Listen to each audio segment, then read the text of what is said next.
നീലീശ്വരത്തെ അക്ഷരസംഗമം ആഭിമുഖ്യത്തിൽ പുസ്തക ചർച്ച സംഘടിപ്പിച്ചു. വാസുദേവൻ നമ്പൂതിരിയുടെ കവിതാ സമാഹാരമായ ദർപ്പണത്തെ ആസ്പദമാക്കി നീലീശ്വരത്തെ സാമൂഹ്യക്ഷേമ ഗ്രന്ഥാലയത്തിൽ വെച്ചാണ് പരിപാടി നടത്തിയത്.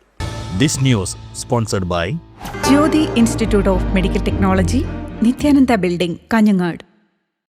പ്രതിമാസ പരിപാടിയുടെ ഭാഗമായാണ് നീലേശ്വരത്തെ അക്ഷരസംഗമം ആഭിമുഖ്യത്തിൽ വാസുദേവൻ നമ്പൂതിരിയുടെ മനോദർപ്പണം എന്ന കവിതാ സമാഹാരത്തെ ആസ്പദമാക്കിയുള്ള ചർച്ച സംഘടിപ്പിച്ചത്.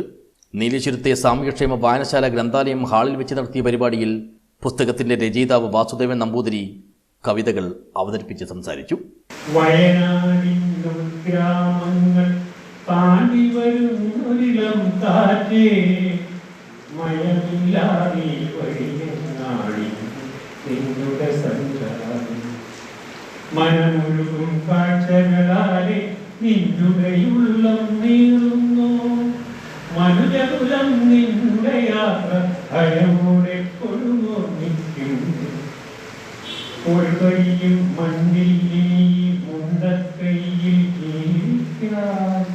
തുടർന്ന് അക്ഷരസംഗമത്തിലെ അംഗങ്ങളും കവികളും എഴുത്തുകാരുമായ Balakrishnan Melangode, Ramakrishnan Monacha, Damodaran master Kodakkad, Giridhar Raghavan, Gopakumar, Kumaran Monacha, Moidu Yusuf Bangalam, Muhammad Kunhi Nileshwaram, Prashant teacher, Sridevi teacher, Kumari ഇനയ എന്നിവരും വായനശാല അംഗങ്ങളും ചർച്ചയിൽ പങ്കെടുത്ത് സംസാരിച്ചു. പരിപാടിയിൽ അക്ഷരസംഗമം പ്രസിഡന്റ് ടോംസൺ ടോം അധ്യക്ഷനായി. വായനശാല president T Rajan, T V Rajeevan Nair, A V Suresh Kumar എന്നിവർ ആശംസകൾ നേർന്നു. വായനശാല secretary A V Narayana master സ്വാഗതവും അക്ഷരസംഗമം സെക്രട്ടറി രാജേന്ദ്രകുമാർ കോറോത്ത് നന്ദിയും പറഞ്ഞു. News bureau, Nileshwar.